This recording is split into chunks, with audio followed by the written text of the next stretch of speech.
Commerce and accountancy optional in UPSC is one of the top scoring optional. As per the latest UPSC annual report, it is also providing more than 12% success rate, which is way higher than many other optionals. We are providing many free initiatives on commerce optional for the beginners. You can join our Telegram channel and you should follow our YouTube beginner series by the toppers and the teachers. You can also schedule one-to-one mentoring call with me to plan your strategy for the commerce optional. Our courses on the commerce include classroom course, enriched study material, detailed solution of the previous year questions, and the daily answer writing mock test and practice. We are also adding the value through value additions.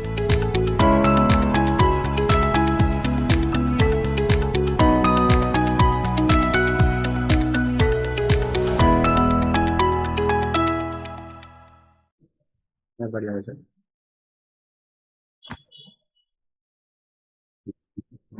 कैसे चल रही है preparation? सही चल रही है sir. Mains पहाड़ है सर, हमेशा की तरह। ये नहीं होता है। पता नहीं कैसा डिजाइन किया है इसको, जब देखो टाइम कम भी पड़ता है। एक्चुअली बिल्कुल reverse engineering is the only way. अगर उसको सीधे तरीके से लेके चलेंगे तो कभी कंप्लीट नहीं होने वाला सिलेबस। अब सिलेबस का तो इतना वो नहीं लगता था टेंशन, बट वही लगता है कि क्या अलग करना है, what more can be done. Last year भी सर इतना every square inch of paper भर दिया था, थिंकर्स कोड सब कुछ, पता नहीं वो क्या डिलीवर नहीं हुआ, हिट हुआ, समझ नहीं आया। तो ये आपका फर्स्ट टेस्ट था पेपर 2 का? इस साल हाँ हाँ अच्छा, आप डेली आंसर राइटिंग कर रहे हो आप कुछ? सर, मैं स्ट्रक्चरिंग कर रहा हूँ, ब्रेनस्टॉर्मिंग कर रहा हूँ जो क्वेश्चन है। तो मुझे जो लगा हाँ हाँ कि स्कोप मुझे दिख रहा है इम्प्रूवमेंट का काफी। ठीक है सर। अभी तो मतलब हाँ सर, बेसिकली एक तो कंटेंट डेंसिटी थोड़ी बढ़ानी है, ठीक है। और जो मैं देख रहा हूँ ना, आपके जो स्टार्टिंग है वो इम्पैक्टफुल नहीं है इतनी। अभी हम डिस्कस करेंगे, एक एक क्वेश्चन को डिस्कस करेंगे, मैं माइक्रो लेवल पे एक एक चीज को एक्सप्लेन करूंगा। लेकिन जैसे अगर मुझे एज एन एग्जामिनर देखना है ना, तो मुझे जो फर्स्ट लुक मुझे क्वेश्चन का आता है, आंसर का आता है ना, तो मुझे वही आता है कि एवरेज मार्क्स दिए जा सकते हैं इस पे। मतलब देखो, हमारा अभी ऑब्जेक्टिव होना चाहिए कि हमें टॉप मार्क्स लेके आने हैं। अब वो टॉप मार्क्स यूपीएससी चाहे 155 दे, चाहे 135 दे, चाहे 125 दे, है ना। आप इससे इस चीज को लेके मत चलना कि लास्ट ईयर आपके मार्क्स मान लीजिए 127 आए हैं और हाईएस्ट 134 है, तो गैप 7 मार्क्स का है। वहां से मत सोचना, आप ये मान के चलना कि गैप हो सकता है कि अगर हाईएस्ट 145 होते तो आपके हो सकता है 130 होते हैं, या मे बी वन। तो मतलब बेसिकली मुझे एकदम क्लियरली गैप दिख रहा है जो फिलअप किया जा सकता है। पहली बात तो ये, दूसरी बात ये कि उस पर काम करना पड़ेगा अभी से। ठीक है सर। और इसके लिए सजेशन एक मेरा ये रहेगा कि डेली आंसर राइटिंग थोड़ा सा करो आप, क्योंकि देखो ब्रेनस्टॉर्मिंग वगैरह वो सब तो that phase is over now. अब आपको क्वेश्चन देंगे तो आपका जो फ्रेम ऑफ माइंड है वो ऑलरेडी सेट है कि किस तरह से आंसर करना है, किस तरह से आपको जो है ओवरऑल अप्रोच रखना है। तो उसमें तो कोई फंडामेंटल डिफिकल्टी वाली बात नहीं है। ठीक है। तो और कोई पार्टिकुलर चीज जो आपको खुद फील हुई हो, आपने कुछ नोटिस किया हो अपनी कॉपी को देख करके? सर मैंने वैसे तो पूरा मॉडल आंसर्स वगैरह सबसे रिव्यू किया था, जो जो मुझे एडिशनल चीजें थी वो मैंने काफी लिखी हुई है विद रिस्पेक्ट टू जहाँ पे मुझे गैप लग रहा था कि आंसर्स प्रॉपर नहीं आ रहे।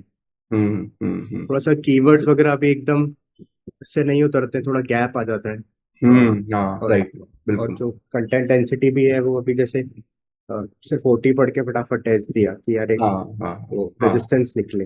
हाँ, तो इसलिए थोड़ा मुझे लग रहा था, इसलिए मैंने पूछा कि फर्स्ट है हाँ हाँ तो मुझे लग रहा था पेपर देख ये आंसर देख करके कि फर्स्ट टेस्ट आपका पक्का रहा होगा ये। थोड़ा सा रिवीजन से और वो इम्प्रूव होगा। Right right. चलिए, तो मैं अभी आपकी कॉपी शेयर कर रहा हूँ। अभी मेरे पास में एक्चुअली राइटिंग पैड नहीं है, तो मैं कुछ लिख नहीं पाऊंगा इस पे। ठीक है मेरा सर, कोई राइटिंग दिक्कत पैड नहीं है। आज मेरी टीम ने घर पे छोड़ दिया, तो मुझे उसके बिना ही काम चलाना पड़ रहा है। Otherwise I have a dedicated writing pad जहाँ पे मैं चीजें लिखता हूँ। तो मैं आपको जो भी बताऊंगा, आप एक पेपर पेन ले लीजिएगा हाँ और सर, मैं वहां पर आप मेंशन करते रहिएगा, है ना।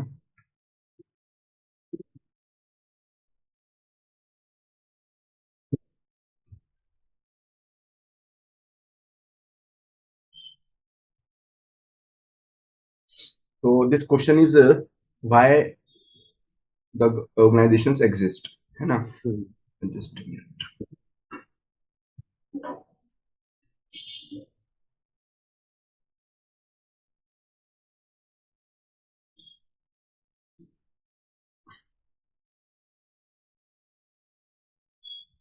सो बेसिकली यहाँ पे आपने स्टार्टिंग अच्छी की है कि they have been omnipresent since the age of early civilisation, लेकिन यहाँ पे थोड़ा सा आप और स्पेसिफिक हो सकते हो।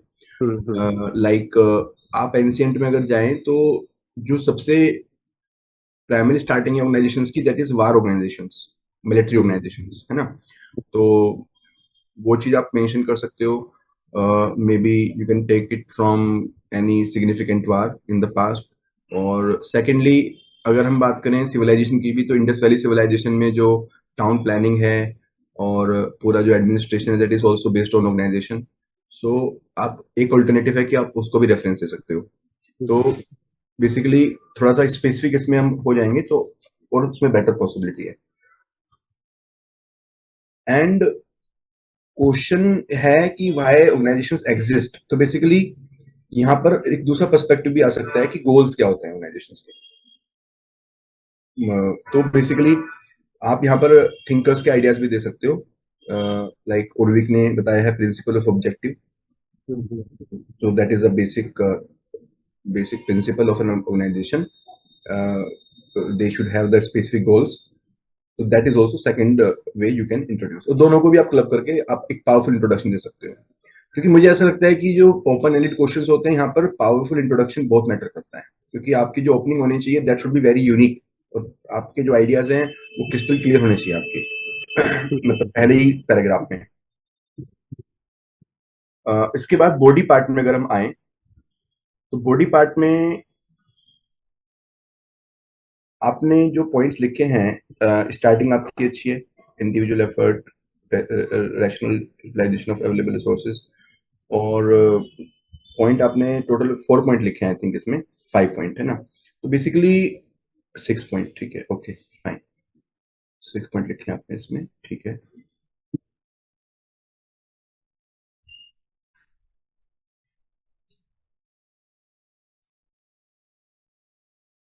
कुछ इसमें और कीवर्ड यूज किए जा सकते थे, जैसे इकोनॉमिक्स ऑफ स्केल, और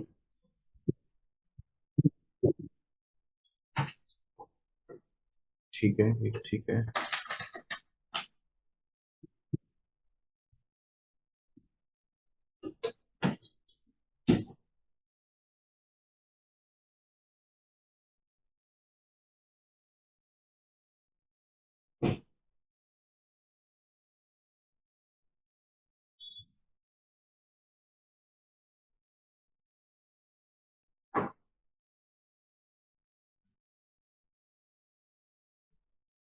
यहाँ पर एंड में आप थोड़ा लिख सकते हो कि what are the features of good organisations, तो थोड़ा सा एक वैल्यू एडिशन टाइप का हो सकता है।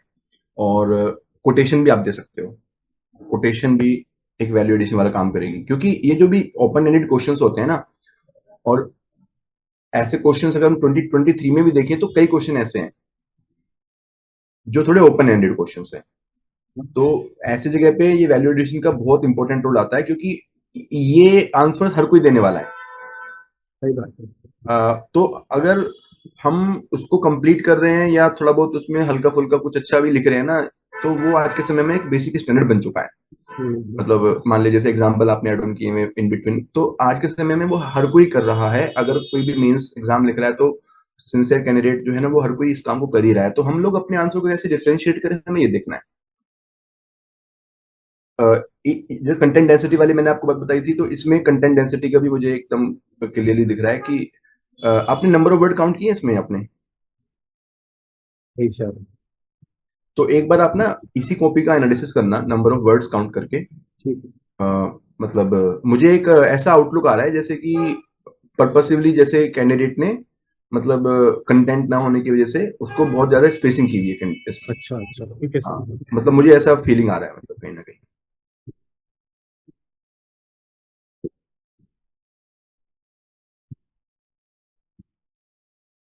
तो आप खुद नोटिस करो, बहुत ज्यादा स्पेसिंग है एक्चुअली। आप अगर ये सोचो कि सर चलो 150 वर्ड्स हमारे हो गए सपोज, तो आप क्या कर सकते हो, कोई डायग्राम से आप उसको स्पेस को थोड़ा मैनेज कर सकते हो। लेकिन एग्जामिनर को ये मैसेज आना चाहिए कि आपने क्वांटिटेटिवली भी आपने सेटिस्फाई किया है, मतलब क्वांटिटेटिवली आप मतलब और उससे थोड़ा ज्यादा ही लिखने की कोशिश कर रहे हो बेसिकली।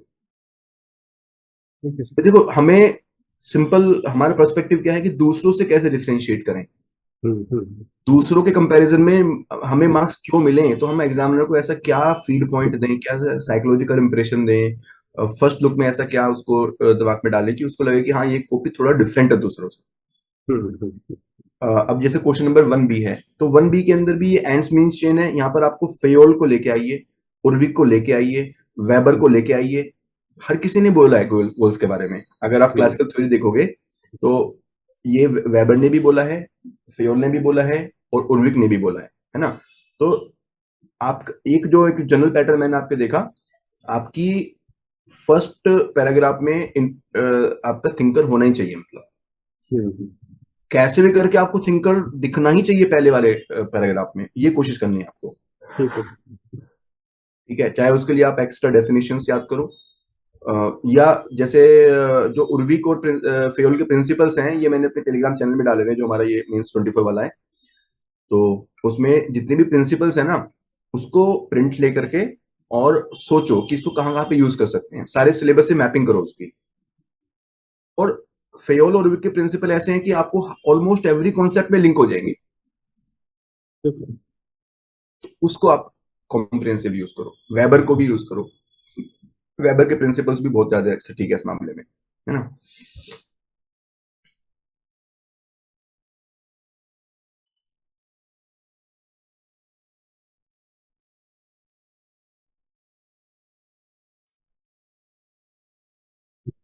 अब यहाँ पे इस वाले क्वेश्चन में जो डायग्राम है, diagram can be very good actually. जैसे आपने एक तरफ लिखा है प्रोवाइड मीन्स है, और दूसरी तरफ ये आपको इस साइड लिखना चाहिए थोड़ा सा और बेटर आउटलुक के लिए। ठीक है। सेकेंडली, आप इसी के पैरेलल में इसमें लिख सकते हो कि जैसे टॉप लेवल पे होते हैं स्ट्रेटेजिक गोल्स, मिडिल लेवल पे होते हैं टेक्टिकल गोल्स, और लोअर लेवल पे होते हैं ऑपरेशनल गोल्स। ये भी इसके पैरेलल में लिख दो राइट हैंड साइड पे, या ये डायग्राम को राइट में करके उसको मिडिल में ले आओ।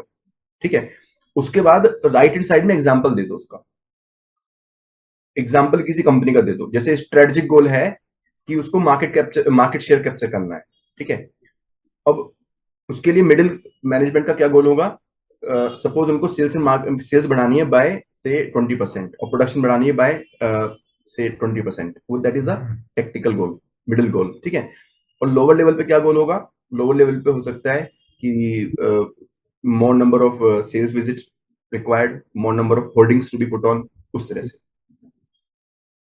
तो basically diagram should be taken as an opportunity to showcase everything, मतलब डायग्राम को इतना पावरफुल बना दो कि उसको ये लगे कि यार डायग्राम अकेले अकेले डायग्राम के ऊपर ही नंबर नंबर दे सकता हूँ, स्पेशली जहां पर कोर कॉन्सेप्ट डायग्राम से संबंधित है। जैसे ये पूरा डायग्राम बेस्ड है एंड मींस चेन, तो ये चेन आपको दिखानी है क्लियरली इसमें। Are getting? Yes. Are from desired state of affairs it's your nature. यहाँ पर बेसिकली जो आप बोल रहे थे वही थोड़ा सा यहाँ पर है कि कीवर्ड्स थोड़ा सा आप शायद यहाँ पिकअप नहीं कर पा रहे हो। जैसे स्केलर प्रिंसिपल हो गया, वो आपको यहाँ पे यूज करना है। Unity of command, unity of direction use करना है आपको। और अथॉरिटी, रिस्पॉन्सिबिलिटी, वो आपको यहाँ पर थोड़ा सा दिखाना है आपको, है ना। कोऑर्डिनेशन, ठीक है। तो यहाँ पर थोड़ा सा ये, अच्छा, how excessive focus, reversal of ends means chain, bureaucracy, lack of motivation,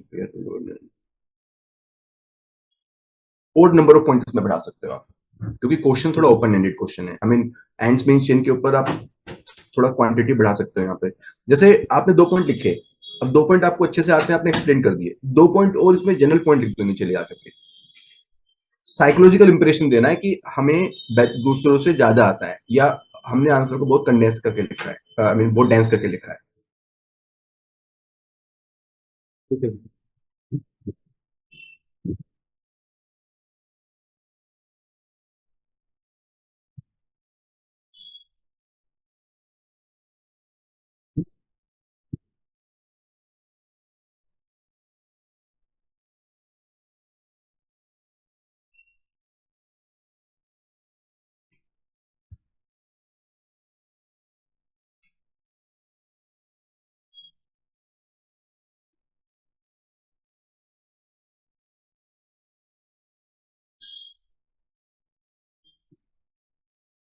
अब जैसे लास्ट में आपने लिखा must be flexible and adept to change.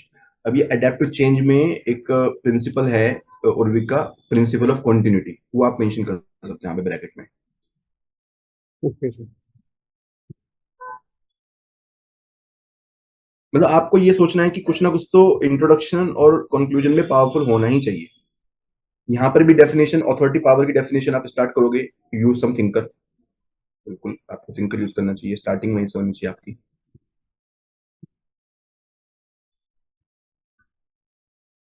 और आप एक ब्रॉडर कॉन्टेक्स्ट में स्टार्ट कर सकते हो डेफिनेशन को। इस तरह से डेफिनेशन लिखो कि दोनों की आपस में इंटर रिलेशन बन सके। Like power is much more broader as compare to authority, and authority is the power which one gets from the formal position, है ना। ये आपका ये जो टेबल है इससे पहले आ जाना चाहिए, जो एक फंडामेंटल डिफरेंस है दोनों में। हम्म। तो थोड़ा आंसर एक लगेगा कि एक आर्गुमेंटेटिव वे में जा रहा है, फिर सही आप बात। टेबल लेके आओ।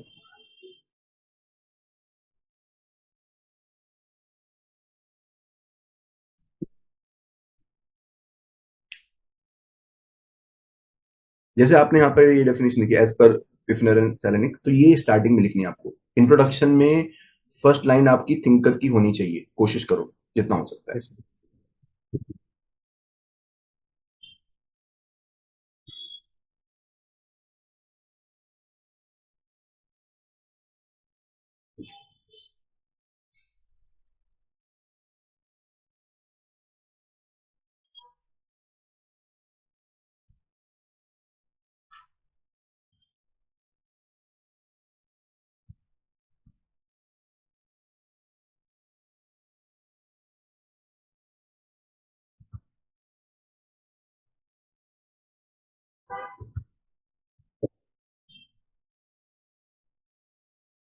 ये बहुत अच्छा है आपका। हम्म। इसको आप थोड़ा फर्स्ट पेज पे लेके आओ, क्योंकि सेकंड पेज पे जाने से ना इसकी इंपॉर्टेंस थोड़ी कम होगी। फर्स्ट पेज पे रहेगा तो आपका यूनिक पॉइंट बन जाएगा। सेकंड पेज पे भी ठीक है वैसे, लेकिन अगर आपको पहले से पता है कि आप ये डायग्राम बनाने वाले हो तो फर्स्ट पेज पर ही बनाओ, मेरा मानना ये है इसमें।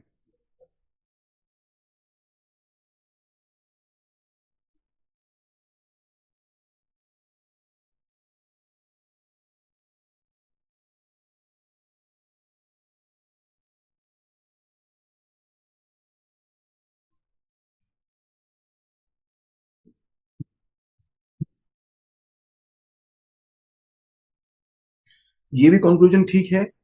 कोटेशन भी यूज कर सकते हो, कोई देखो कोई कोटेशन अगर यूज कर सकते हैं तो। और थर्ड है कि आप इसको इससे भी लिंक कर सकते हो, अथॉरिटी रेस्पॉन्सिबिलिटी पैरिटी। हम्म।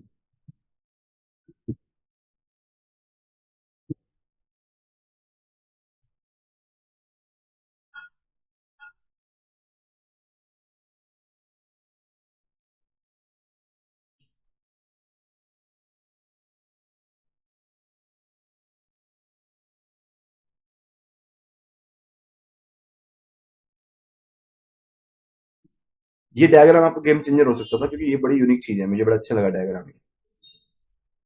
तो बेसिकली प्लेसिंग वाला मामला है। थिंकर भी आपने ओके यूज सर। किया हुआ है, लेकिन मुझे दिखाई नहीं, वो बहुत बाद में दिखा।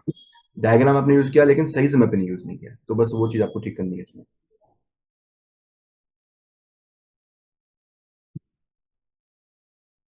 अभी मैं आपको यहाँ पर 5.5 मार्क्स दे रहा हूँ, पहले वाले क्वेश्चंस भी मार्क्स दे देते हैं।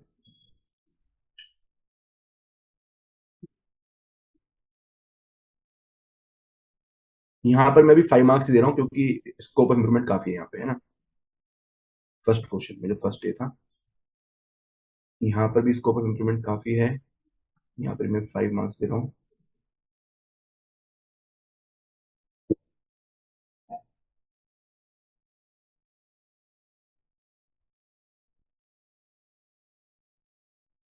यहाँ पर भी आपको स्टार्टिंग में डिजाइन की डेफिनेशन किसी न किसी थिंकर से यूज स्टार्ट करो।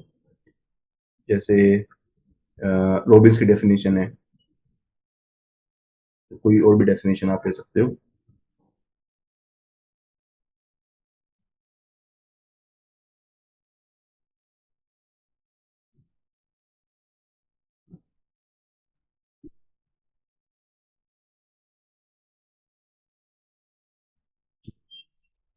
जैसे आप मान लिया यही कंटेंट यूज कर रहे हो ना, तो you can even start from this this statement and you can rather put it in the first paragraph, hmm, थोड़ा इम्पैक्ट क्रिएट करने के लिए। मतलब अगर हम्म, आप यही यूज करने चाह रहे हो तो इसको, इट इज राइट कि आप इसको फर्स्ट सेंटेंस की तरह यूज करो। अब adverse consequence of poor design, तो यहाँ पर थोड़ा सा आपको जो आंसर है वहां पर आपने जो दिया है वो एक अल्टीमेट आंसर, मतलब अल्टीमेट आपने इम्पैक्ट दिया है कि मार्केट से आउट हो जाएंगे, रिसोर्स वेस्ट हो जाएंगी। तो इसको कहीं ना ओटी के लैंग्वेज में लेके आओ।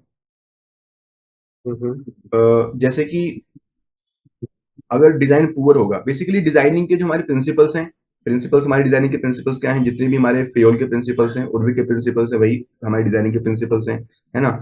और मेजर मेजर हमारे क्वेश्चंस क्या होते हैं डिजाइनिंग में, तो वो आपके सेंट्रलाइजेशन डिसेंट्रलाइजेशन होते हैं, स्पैन ऑफ मैनेजमेंट होता है, और degree of division of labour होता है, कितना डिवीजन ऑफ लेबर करेंगे, इंटीग्रेशन होता है ना। तो differentiation, integration, span of control, centralisation, decentralisation, ये 4 ही 5 क्वेश्चन हमारे डिजाइनिंग में होते हैं। अगर हमारे ये चीज ठीक नहीं है, यानी कि अगर हमने division of labour too much कर दिया तो भी प्रॉब्लम है, टू मच कर दिया तो बहुत ज्यादा रिपीटेटिव हो जाएगा, बोरिंग हो जाएगा। और अगर हमने अप्रोप्रिएट नहीं किया डिवीजन ऑफ लेबर तो भी प्रॉब्लम है, क्योंकि वहां से फिर हमारी एफिशिएंसी नहीं आ पाएगी।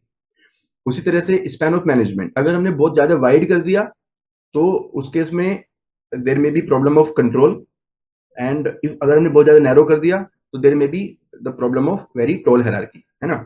उसके बाद सेंट्रलाइजेशन डिसेंट्रलाइजेशन, अगर हमने सेंट्रलाइजेशन डिसेंट्रलाइजेशन में बैलेंस नहीं किया, अगर there is too much centralisation then it will have adverse impact, too much decentralisation. तो basically I hope you are getting an idea मैं क्या कहना चाह रहा हूँ, है ना।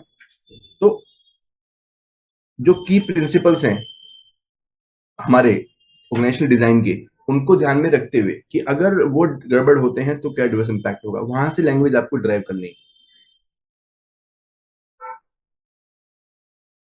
और लास्ट में फिर आपको लिखना है कि अगर ऐसा होता है तो it will lead to the market problem and other problems. तो ये बेसिकली बाद में आएंगे सब चीजें आपकी, है ना। ठीक है sir.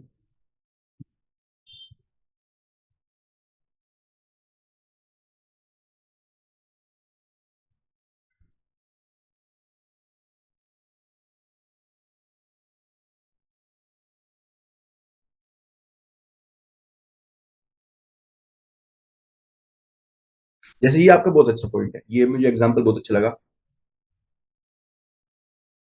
Hmm, like if there is too much of standardisation या too much of rules, then it will create a problem. ये बहुत अच्छा है, ये आपका बहुत सटीक पॉइंट है, इस तरह का पॉइंट आपको एम्फोसाइज करना है। कंक्लूजन इज गुड ऑल्सो, यहाँ पे कंक्लूजन अच्छा है आपका।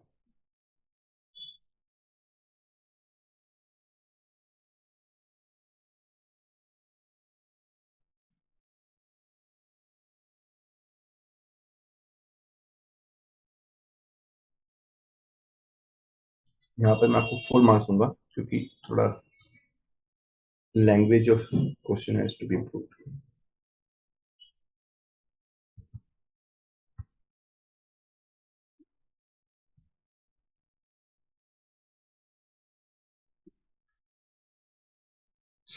ये बेसिकली 3 फंक्शंस ऑफ एग्जीक्यूटिव बताए इन्होंने, ठीक है। कॉमन को सेट करना है, कम्युनिकेशन करना है, कोऑर्डिनेशन करना है, रोल ऑफ मैनेजर।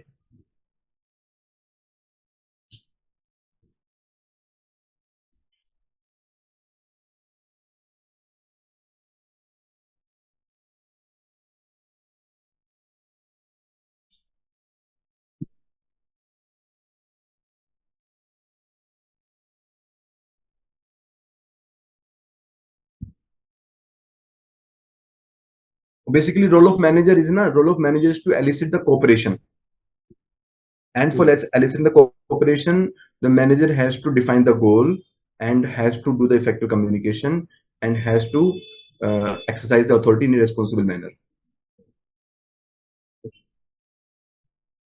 ये जो थर्ड पॉइंट है ना, एक्चुअली ये वो है एक्सेप्टेबल अथॉरिटी। ये मतलब यहाँ पर जो थर्ड इनका फंक्शन है वो है basically creating the orders in a way that authority is acceptable.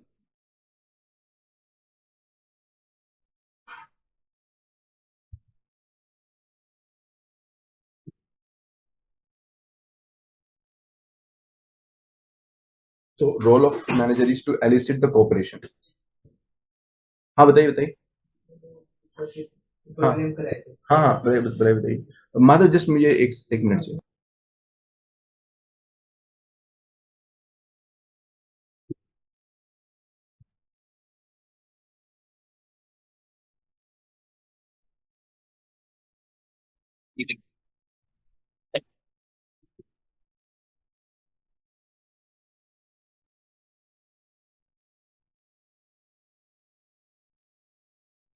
बाकी इसमें मैं आपको सिस्टम्स अप्रोच का मेरा एक क्लास का नोट्स है, वो आपको शेयर कर दूंगा, जो मैंने मॉडल आंसर में भी दिया हुआ है, लेकिन शायद वो वहां पर लैंग्वेज क्लियर नहीं है ना.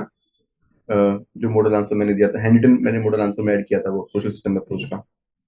हाँ सर, पढ़ा था मैं देखा था। वो क्लियर आपको हैंडराइटिंग हुआ है? हाँ हाँ हाँ, तो उसमें से थोड़ा ऐड कर लेना. मतलब उसमें मैंने एक दो पॉइंट और ऐड किए हुए हैं कि जैसे ये जो सिस्टम्स अप्रोचेस में और लोगों ने भी कंट्रीब्यूट किया हुआ है.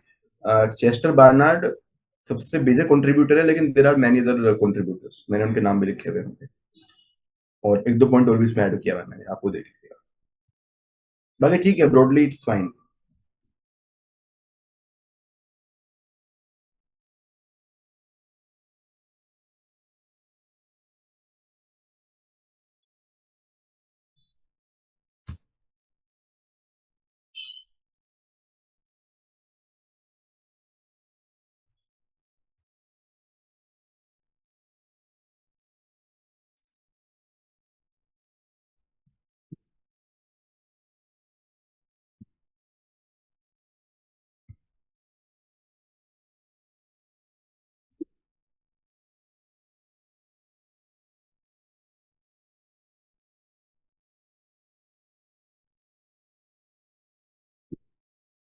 This answer is fine. यहाँ पे बहुत ज्यादा कुछ स्कोप ऑफ इनोवेशन है नहीं.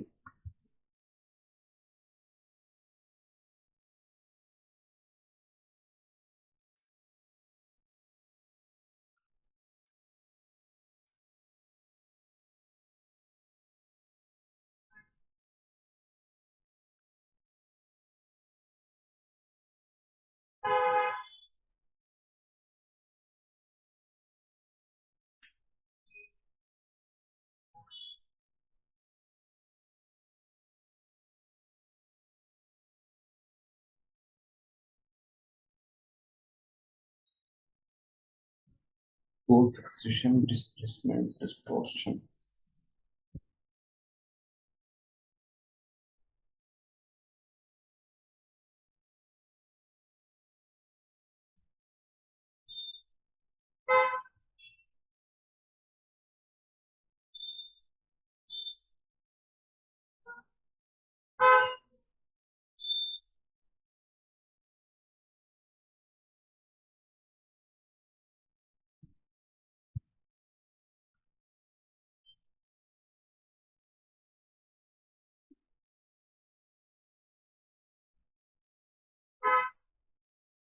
This is fine.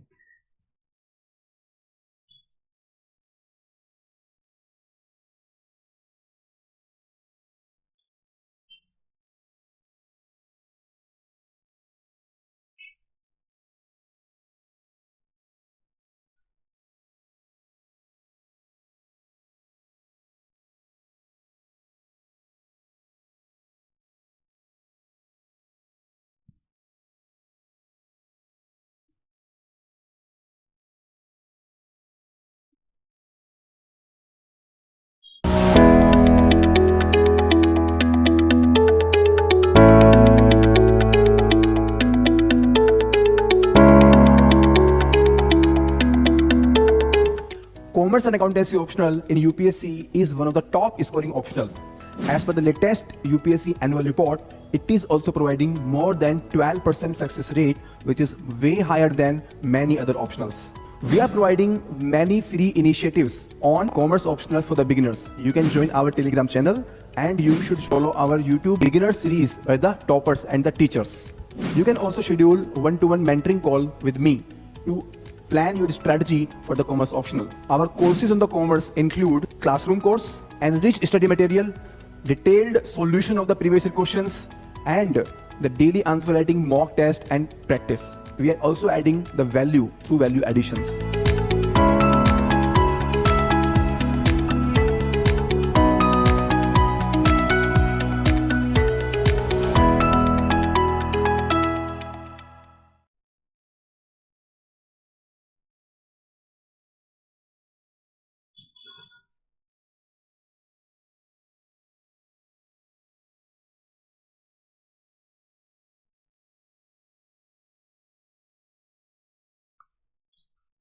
This is good, very good. Introduction में ये जो एडजियोनी की डेफिनेशन है ना, ये मैं हर एक कॉपी में लिखता हूँ। बेसिकली ट्राई करो कि कोई और डेफिनेशन अगर याद कर सको, या मतलब कोई और तरीके से इसको इंट्रोड्यूस कर सको। कोर्स वगैरह पे डाल दूंगा, हाँ, फिर कोर्स वगैरह यूज कर दूंगा, फिर definition. Yes yes, quotes use कर सकते हो, या फिर जैसे उर्विक को यूज कर सकते हो, क्योंकि एग्जाम में तो एक ही क्वेश्चन आएगा ना, तो उर्विक को अब एक ही जगह यूज कर पाओगे, ज्यादा कर नहीं पाओगे। और अगर दो भी जगह यूज करना पड़ेगा तो भी कोई प्रॉब्लम नहीं है, क्योंकि रेलिवेंट ही है ना। तो बिग का सर, एक मैंने जो बेसिक्स पढ़े थे वो प्रिंसिपल्स, गोल्ड वाला कौन सा अलग है? प्रिंसिपल बहुत of detail. Objective, principle of objective. अच्छा।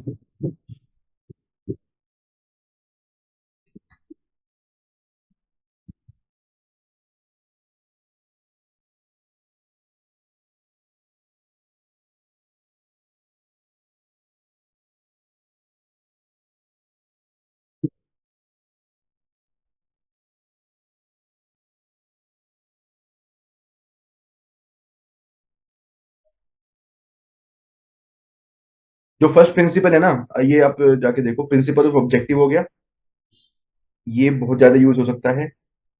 और एक आप प्रिंसिपल ऑफ कॉन्टिन्यूटी बहुत यूज कर सकते हो, इसमें से प्रिंसिपल ऑफ कॉन्टिन्यूटी जहां पर भी चेंज है वहां पर यूज हो जाएगा। प्रिंसिपल ऑफ बैलेंस यूज कर सकते हो, अगेन प्रिंसिपल ऑफ बैलेंस बहुत जगह यूज हो सकता है। और प्रिंसिपल ऑफ एक्सेप्शन यूज कर सकते हो यहाँ से, और प्रिंसिपल ऑफ एफिशिएंसी। ये तीन चार प्रिंसिपल हैं जो बहुत ही ब्रॉडली और रिपीटेटिवली यूज किए जा सकते हैं।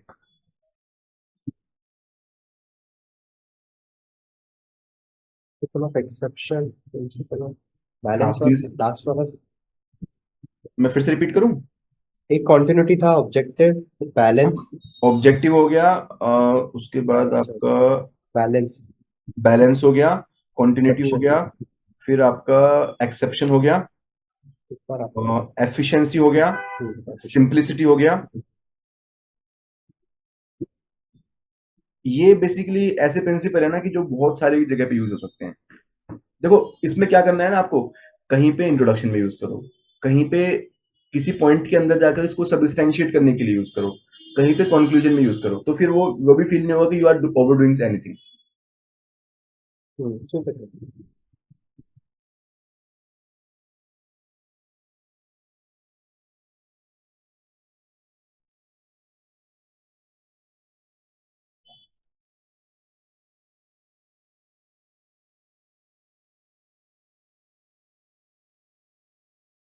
और फेयोल के भी आप लिख सकते हो। फेयोल में जो सबसे ज्यादा यूजफुल है, वैसे तो बहुत जो पॉपुलर है वो तो ये है ही, यूनिटी ऑफ कमांड वगैरह, लेकिन एक तो जो प्रिंसिपल ऑफ डिसिप्लिन है कि employ should obey and respect the rules that govern the enterprise. तो नॉर्मली हम लोग जो है ये बोल के चलते हैं कि मतलब वेल इम्प्लीमेंटेशन होनी चाहिए, या मतलब रूल्स फॉलो होने चाहिए। तो जैसे गोल डिस्टोर्शन ही है, गोल डिस्टोर्शन, गोल डिस्प्लेसमेंट। तो यहाँ पर प्रॉब्लम जो हुई कि एंड्स मींस चेन रिवर्सल हो गया है ना, सब यूनिट गोल ओरिएंटेशन हो गया। तो यहाँ पर हम लोग ये प्रिंसिपल ऑफ डिसिप्लिन यूज कर सकते हैं। If Fayol's principle of discipline which says that employ must obey and respect the rules that govern the enterprise, simple. उसी तरह से यहाँ पर आपका एक प्रिंसिपल है, principle of order. Principle of order which says that material and people should be in the right place at the right time. ये भी बहुत जगह पे यूज हो सकता है। उसी तरह से रेम्यूनरेशन ऑफ पर्सोनेल है, ये आपका एचआरएम में यूज हो सकता है। उसी तरह से आपका प्रिंसिपल ऑफ इक्विटी है, ये आपका यूज हो सकता है, मोटिवेशन वाले चैप्टर में यूज हो सकता है प्रिंसिपल ऑफ इक्विटी।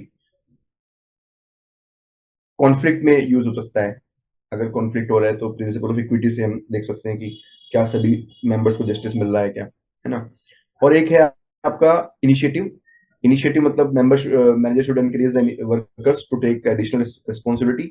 और लास्ट में आपका है esprit de corps, management should promote harmony and general good feeling among the employees.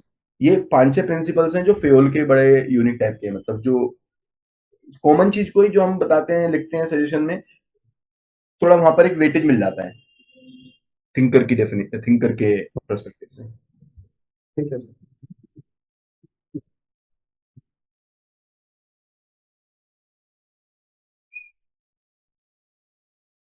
तो इस वाले क्वेश्चन में भाई बोलूंगा कि इंट्रोडक्शन में करना है आपको, और इस इंट्रोडक्शन ही मेन चीज है इसमें, क्योंकि वैसे तो आपका बॉडी पार्ट तो ठीक है।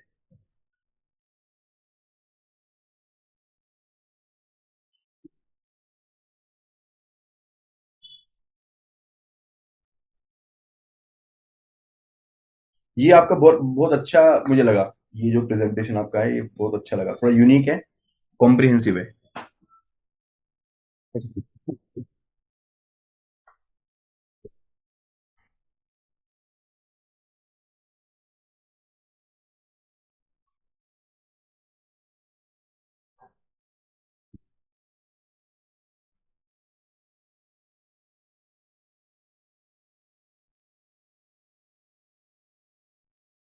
Very good.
Fine, good, it is good.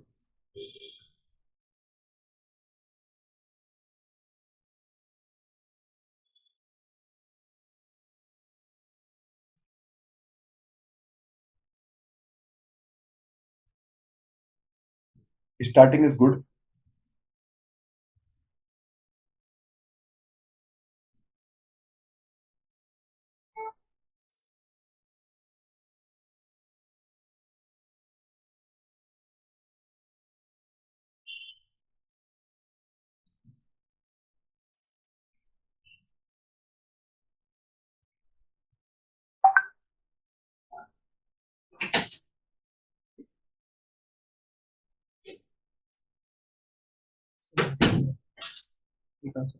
चलिए, मेहरबान अगर से कहेगा।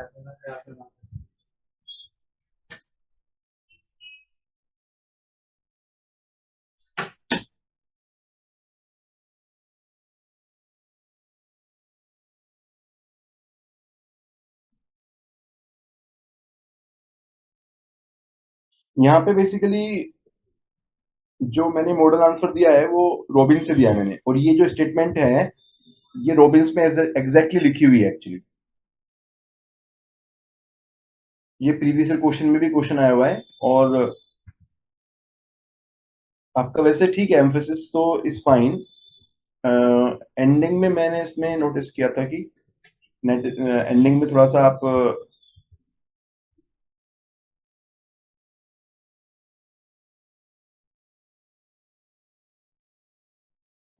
एंडिंग में थोड़ा सा आप इसको ऐसे शो कर सकते हो कि to much of positive culture should not be emphasised. Basically मतलब ये जो कॉन्सेप्ट है ना, ये है पॉजिटिव कल्चर का। और पॉजिटिव कल्चर में बेसिकली ठीक है, जो भी हमने यहाँ पर पॉइंट्स दिए उसको एक्सप्लेन किया, एग्जाम्पल से उसको जस्टिफाई किया। एंडिंग में हमें कहीं ना कहीं ये लिखना है कि जो ऑर्गेनाइजेशन की कल्चर है ना, वो पॉजिटिव के नाम पे भी इम्पोज नहीं होनी चाहिए, because what is positive becomes subjective sometime. और in the name of positivity we should not basically try to create the categories of people that these people are good and these people are not good. मतलब ये perspective Robbins में दिया हुआ था basically कि it should not be overdone. Positive culture should not be overdone, ये उसमें word use किया हुआ था, it should not be over used basically. क्योंकि कई कई बार क्या होता है कि हम इसको इतना एम्फोसाइज कर देते हैं कि हमारे कल्चर में थोड़ा सा वैसा आने लगता है कि some people are good, some people are not good enough. That also creates some kind of divisions in the organisation, तो वो भी नहीं होना चाहिए। थोड़ा सा यहाँ पर कहने का पॉइंट ये है कि ठीक है, ये तो मैंने आपको बता दिया, आपको अभी पता चल गया, लेकिन एग्जाम में अगर ऐसा कोई क्वेश्चन आता है ना, तो always think the other perspective at the end of the answer. कम से कम 2 से 3 सेंटेंस आपके होने चाहिए अदर पर्सपेक्टिव को लेकर के, जो आपके आंसर को थोड़ा डिफरेंशिएट करेंगे दूसरों से। बाकी ठीक है, आपने बहुत अच्छा इसमें एग्जाम्पल्स ऐड किए हैं, और डायग्राम ये आपके थिंकर्स के नाम आपने यूज किए हैं। एंडिंग आपकी अच्छी है।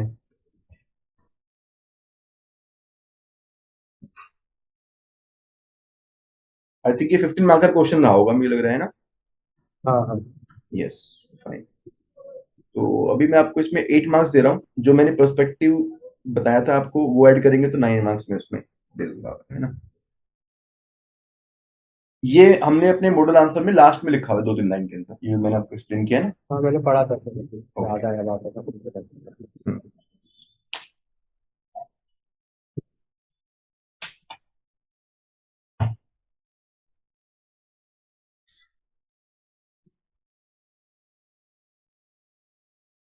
थर्ड है question, network organisation business challenges and managing them। यहाँ पर आपको स्टार्ट करना चाहिए बाउंड्री लेस स्ट्रक्चर से, हाँ। Because network organisation is a boundary less structure. तो आपको स्टार्ट करना चाहिए कि the traditional organisations have vertical and horizontal boundaries which create the problem, like which create some kind of limitation of the organization, and to overcome these boundaryless structures came into existence. For example, fishnet network and this network like this, है ना। तो उसके बाद फिर आप उसको explain करना start कीजिए, नेटवर्क स्ट्रक्चर होता क्या है ना।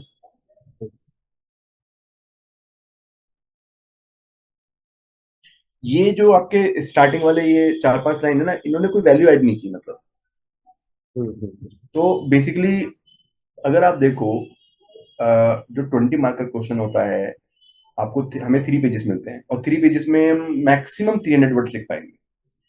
तो हमें 300 वर्ड्स के अंदर 20 मार्क्स अगर टारगेट करने हैं, तो मान के चलो कि every mark has approximately 15 words potential, है ना। 15 वर्ड्स के अंदर 1 मार्क मिल सकता है। 15 words have the potential of 1 mark each. तो हमें कोई भी वर्ड को बहुत जनरल वे में लिखना ही नहीं है, मतलब जितना हो सकता है ना। तो कुछ ना कुछ ये सोचना है कि स्टार्टिंग, स्पेशली स्टार्टिंग में तो हमें कुछ ना कुछ ऐसा लगाना ही है कि एग्जामिनर को मन करे उसको पढ़ने का, या कम से कम वो स्टार्टिंग को देख के लगे कि हाँ यार, इसका आंसर दूसरों से अलग है। बीच वाला बॉडी पार्ट तो ठीक है, सबका कॉमन ही है, उसमें कोई चेंज नहीं है, लेकिन इसकी स्टार्टिंग थोड़ी अलग है, चलो इसको आधा नंबर फालतू दे देते हैं। वो फीलिंग आपको जनरेट करनी पड़ेगी consciously at the starting of every question. Consciously आपको काम करना पड़ेगा उसके ऊपर। तो जैसे आप ब्रेनस्टॉर्मिंग कर भी रहे हो ना अभी, जैसे आप बता रहे हो कि प्रीवियस क्वेश्चन की कर रहे हो, तो वहां पे ये सोचो कि यार स्टार्टिंग में मैं क्या कर सकता हूँ उसमें, ठीक है सर। एंडिंग में मैं क्या कर सकता हूँ उसमें।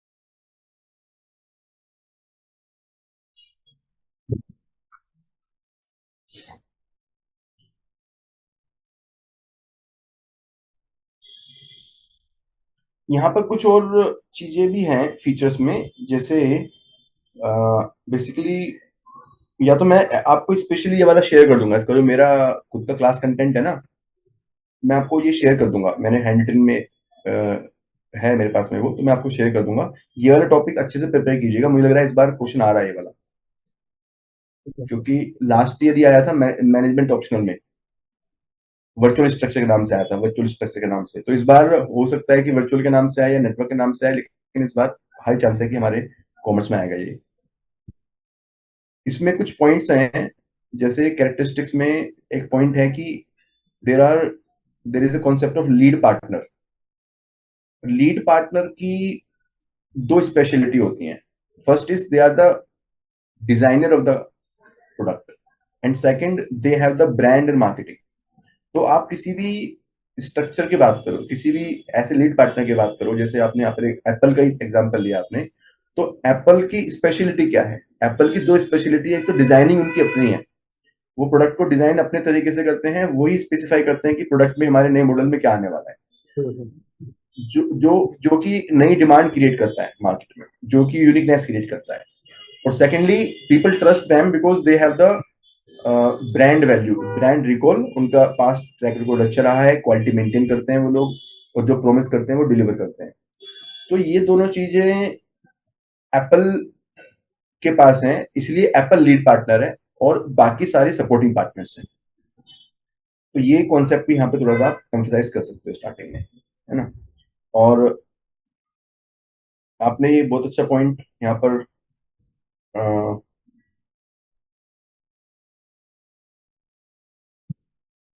ठीक है इसमें,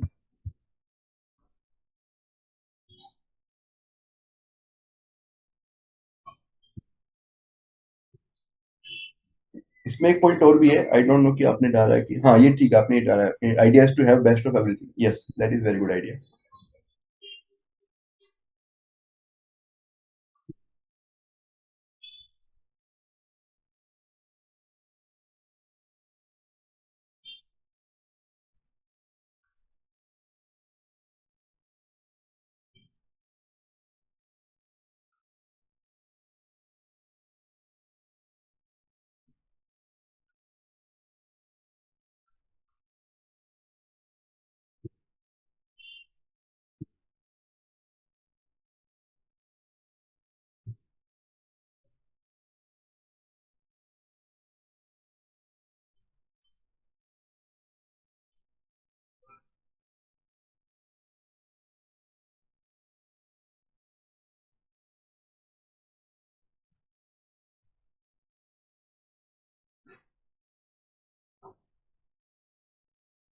यहाँ पर फीचर्स में एक दो पॉइंट और भी आप ऐड कर सकते हो, कि high use of advance technology, IT, ERP system.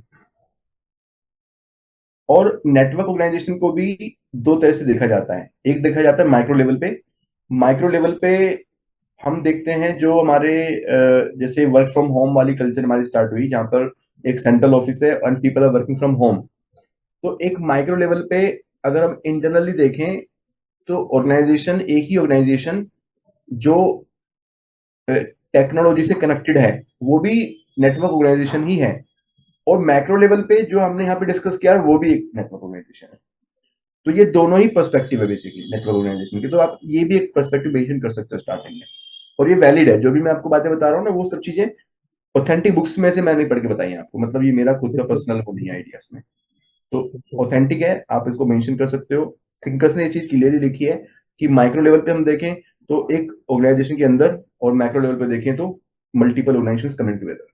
ठीक है, तो आईटी वाला जो पर्सपेक्टिव है वो इसमें मिसिंग है, वो आपको जरूर ऐड करना है नेटवर्क ऑर्गेनाइजेशन में। ठीक है। क्योंकि नेटवर्क की स्टार्टिंग ही बेसिकली इसलिए हो पाई क्योंकि कम्युनिकेशन बेटर है, communication facility, IT facility better है, इसीलिए नेटवर्क ऑर्गेनाइजेशन सक्सेसफुल है, क्योंकि because they can coordinate, they can communicate, they can basically gate feedback and everything. तो उसी की वजह से ये पॉसिबल है, अदरवाइज पॉसिबल ही नहीं है नेटवर्क होना, because there are geographical boundaries, location अलग अलग हैं, तो वो चैलेंजिंग है। मैं आपको इसका डॉक्यूमेंट शेयर करूंगा, जो मेरा डॉक्यूमेंट है ना उसमें सारी चीज आपको मिलेगी। ठीक है। आप मुझे बस एक मैसेज डाल देना व्हाट्सएप पे, सो दैट मेरे लिए रिमाइंडर है, मैं शाम को बैठूंगा तो मैं आपको शेयर करूंगा, ठीक है।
Starting is good.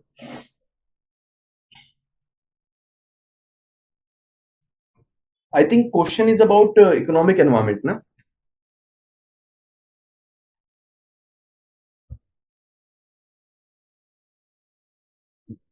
हाँ सर, इसमें स्टार्टिंग में जैसे पॉइंट था, changing external environment has always had a great impact on organization. Hmm In the light of this statement, discuss the major changes in economic environment. तो थोड़ा सा एक diagram से दिखा दिया हम्म क्या क्या एक्सटर्नल चेंजेस होते हैं, फिर इकोनॉमिक पे ज्यादा एम्फसाइज कर दिया। नेक्स्ट। हम्म।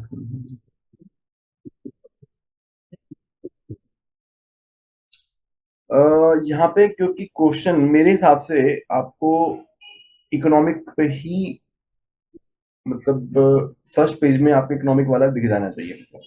ठीक है। आपने, ठीक है, आपने ये भी सब चीजें दिखाने की कोशिश की है, पॉलिटिकल एनवायरमेंटल, लेकिन इसको शायद आप 2-3 लाइन में खत्म कर सकते हो, क्योंकि ये कोर डिमांड क्वेश्चन की है ही नहीं। कोर डिमांड तो इकोनॉमिक एनवायरमेंट ही है, तो आपके फर्स्ट पेज के सेकंड हाफ में इकोनॉमिक एनवायरमेंट वाला पॉइंट आ ही जाना चाहिए, मतलब मेरे हिसाब से। ठीक है। क्योंकि थोड़ा सा मुझे आउट ऑफ द कॉन्टेक्स्ट लगा ये, मतलब इसको बस एक पासिंग लाइन की तरह आप यूज कर सकते हो, लेकिन ये कोर बॉडी का पार्ट नहीं बन सकता। अगर आपका कोई भी चीज पूरे पेज में जा रही है तो that is considered to be part of the body, और बॉडी ये है ही नहीं, एक्चुअली क्वेश्चन की डिमांड ही नहीं है। ठीक है। अब इकोनॉमिक एनवायरनमेंट के अंदर भी जो चेंजेस हो रहे हैं वो भी ऑर्गेनाइजेशनल स्ट्रक्चर के पॉइंट ऑफ व्यू से पूछा हुआ है ना। लास्ट में जो स्टेटमेंट है, आप एक बार बताओगे जरा, लास्ट वाली जो स्टेटमेंट है क्वेश्चन का। In the light of the statement, discuss the major changes in the organizational environment and salient features of modern organization. Salient features of modern organisation, ठीक है। तो यहाँ पर भी कहीं ना आप इसको, you think it from the perspective of organisation structure and culture, ठीक है। कि इकोनॉमिक एनवायरनमेंट में ऐसे क्या चेंजेस हैं जिससे हमारे जो ऑर्गेनाइजेशन स्ट्रक्चर एंड कल्चर है उसमें चेंज आ सकते हैं। तो जैसे customer are now more aware about their rights, they are more demanding, तो हमें अब उससे लिंक कैसे करेंगे हम अपने मॉडर्न स्ट्रक्चर को, मॉडर्न ऑर्गेनाइजेशन को, कि modern organisations are empowered ones, they have inverted pyramid. Secondly, अब competition is higher because of globalisation, that's why we need cost cutting and we need faster response. अब इसको कैसे link करेंगे modern organisation से, decentralisation, delegation, हाँ sir. ठीक है। और इस तरह से मतलब आइडियाज आप सोचिए कि कहीं ना कहीं आपका जो इकोनॉमिक एनवायरनमेंट वाला चेंज है ना, हम वो चेंज की बात कर रहे हैं जो ऑर्गेनाइजेशन को इम्पैक्ट करने वाला है। ये जीएस की तरह आंसर नहीं लेना चाहिए मतलब, हम्म। है। और जैसे फॉर एग्जांपल अगर आपको ये यूज भी करना है टैक्स रेगुलेशन वाला, तो आप ये कह सकते हो कि now tax rules and regulations are becoming more sophisticated, we have multiple rules and regulations in the. Specialisation का आ जाएगा सर, टैक्स हाँ, एक्सपर्ट स्पेशलाइजेशन। हाँ, स्पेशलाइजेशन पे आ सकते हैं, मतलब यहाँ पे स्पेशलाइजेशन पे भी आ सकते हैं, that is also very true कि हमें स्पेशलाइजेशन भी मेंटेन करना है। और कंप्लायंस हमारी अभी और कॉम्प्लेक्स हो गई है क्योंकि और ज्यादा स्ट्रिक्टर नॉर्म्स आ गए हैं। जैसे हम एफटीए में बात करें, एफटीए में एनवायरमेंटल नॉर्म्स आ गए हैं, लेबर नॉर्म्स आ गए हैं, हाइजीनिक नॉर्म्स आ गए हैं, जिसको फाइटोसैनिटरी नॉर्म्स हम कहते हैं। तो जब कंपनीज एमएनसी होती हैं और उनको मल्टीपल लोकेशंस में अपने रूल्स को कंप्लाई कंप्लाई करना है, तो कहीं ना कहीं हमें जो एक बेसिक प्रिंसिपल ऑफ डिसिप्लिन है वो भी फॉलो करना है। और कंप्लायंस के लिए हमें अपने सिस्टम्स को एडिक्वेट बनाना है कि हमारे जो ऑर्गेनाइजेशन है वो कंप्लायंट है, compliant to the local requirement. ये चीज आपको लानी है, ठीक है। इसके बाद economic environment is fastly changing, जैसे because of war.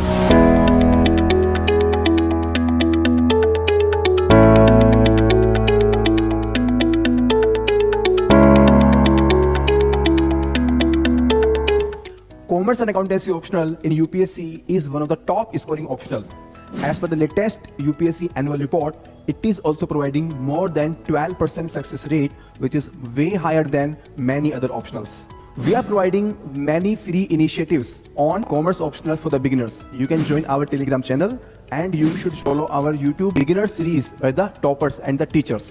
You can also schedule one-to-one mentoring call with me to plan your strategy for the commerce optional. Our courses on the commerce include classroom course, enriched study material, detailed solution of the previous year questions, and the daily answer writing mock test and practice. We are also adding the value through value additions.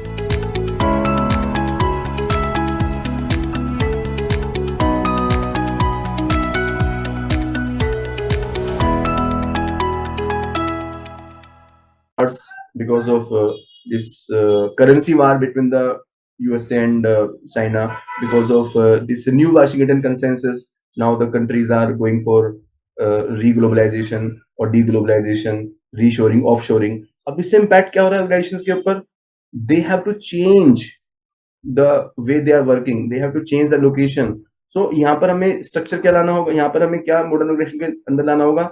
They have to be change oriented. They have to be flexible to the change, ठीक है। ये आपका perspective हो गया।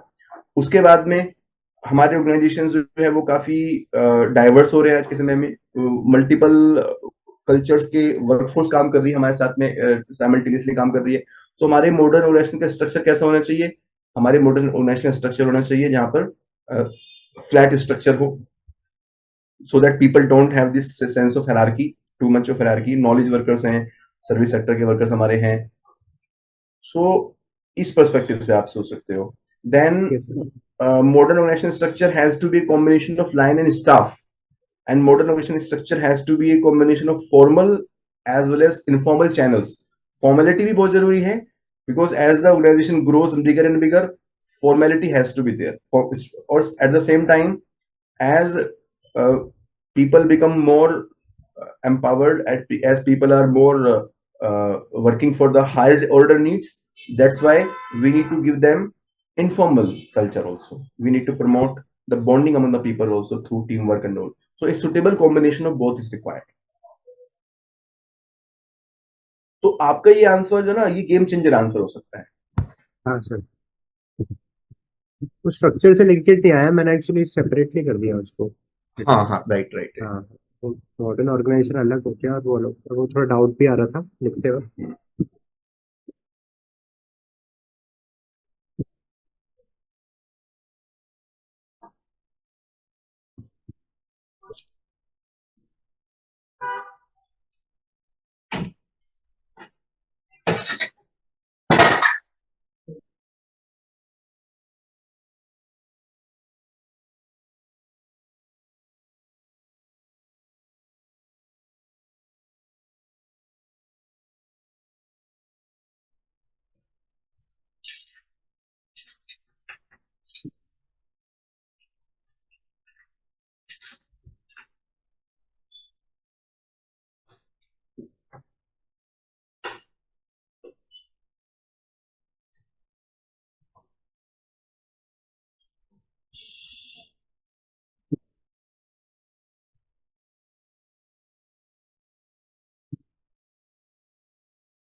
अच्छा, modern organisation में आपने open system approach लिखा है आपने ना?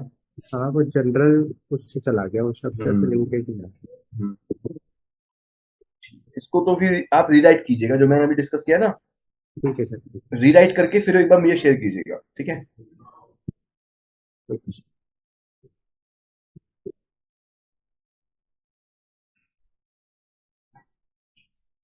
अब जैसे डेलीगेशन ऑफ अथॉरिटी है, ये क्लासिकल थ्योरी का कॉन्सेप्ट है। क्लासिकल थ्योरी में हमारे जो बेसिक एस्पेक्ट्स ऑफ ऑर्गेनाइजेशन है, इसमें सेंट्रलाइजेशन, डिसेंट्रलाइजेशन है, स्पैन ऑफ कंट्रोल है। तो यहाँ पर थोड़ा सा थोड़ा क्लासिकल थ्योरी का हमें टच देना है स्टार्टिंग में। या फिर आप और क्या कर सकते हो, डेलीगेशन जो है, ये प्रिंसिपल ऑफ डेलीगेशन बाय उर्विक भी है, ये भी आप इसमें लिंक दे सकते हो। एक ठीक अथॉरिटी रिस्पॉन्सिबिलिटी पैरिटी है, ये फेयोल का है, ये भी आप लिंक दे सकते हो। मतलब ये मल्टीपल आइडियाज मैंने आपको दिए, इसमें से कोई भी एक यूज कर सकते हो आप। ठीक है सर।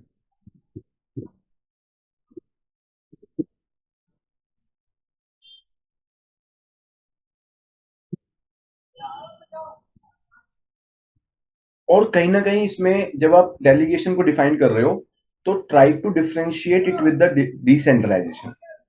अपने जो आपका डेफिनेशन है, या डेफिनेशन भी नहीं है तो just after writing the meaning, you try to differentiate it from the decentralization, so that you can show that I am conceptually clear कि it is not equal to decentralization.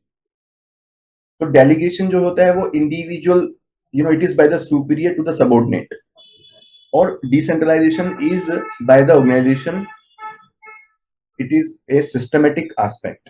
तो delegation में एक individual की choice है कि वो अपने junior को कितना डेलीगेट करना चाहता है, और डिसेंट्रलाइजेशन में ये एक ऑर्गेनाइजेशन वाइड एक हमारा स्ट्रक्चरल फीचर है, जहां पर हमने पावर को लार्जली लोअर लेवल पे दिया हुआ है। लोअर लेवल पे हमने ज्यादा पावर दी हुई है ना? तो ये थोड़ा सा आपको डिफ्रेंशिएट करने में, डिफ्रेंशिएट करोगे तो थोड़ा सा एक अच्छा मैसेज जाएगा स्टार्टिंग में। ठीक है सर।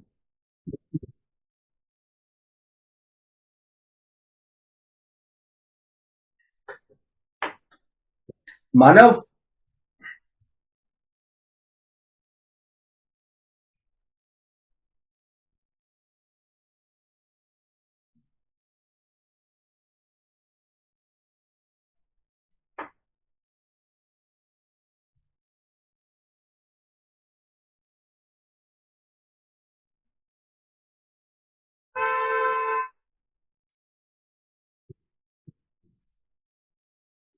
मानव, बेटा चार्जर देगा, मेरे लैपटॉप पे चार्जर उधर रूम में रखा हुआ है सामने।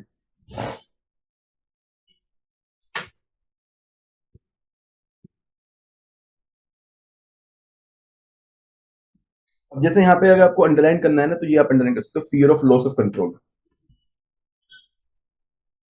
अवॉइड्स डेलीगेशन, ये अंडरलाइन से कुछ मीनिंग निकल नहीं रहा। और ये मेरे पॉइंट, फर्स्ट पॉइंट क्लियर नहीं हुआ, एज पावर ऑफ डिवीजन डिवोल्ड हाँ डाउन द स्केलर चेन, ये सर, पॉइंट लॉस क्लियर नहीं ऑफ हुआ। हाँ, लॉस ऑफ पावर कैसे हो रहा है कि जो पावर ऑफ डिसीजन मेकिंग है वो नीचे दे दी जाएगी। अच्छा अच्छा, ओके, ये थोड़ा क्लैरिटी नहीं है लैंग्वेज में। अच्छा ठीक है सर, लास्ट आंसर है शायद इसमें फटाफट मेरा।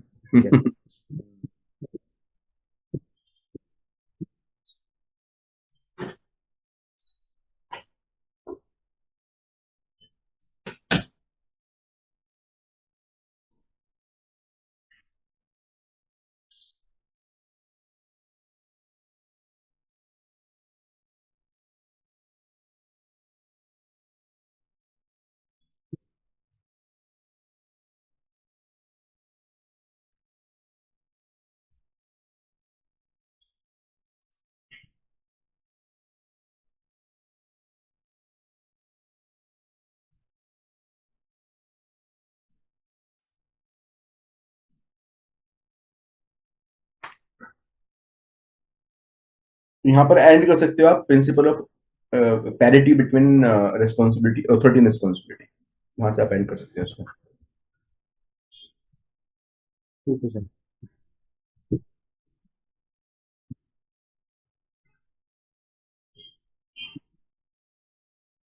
मॉडल आंसर में से कुछ चीज देख लीजिएगा, कुछ और बेटर पॉइंटर मिल सकते हैं, मतलब बाकी तो ठीक है हाँ ब्रॉडली।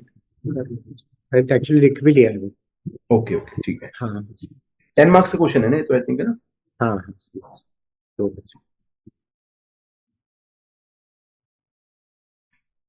जी, तो क्या सीखने को मिला आज आपको?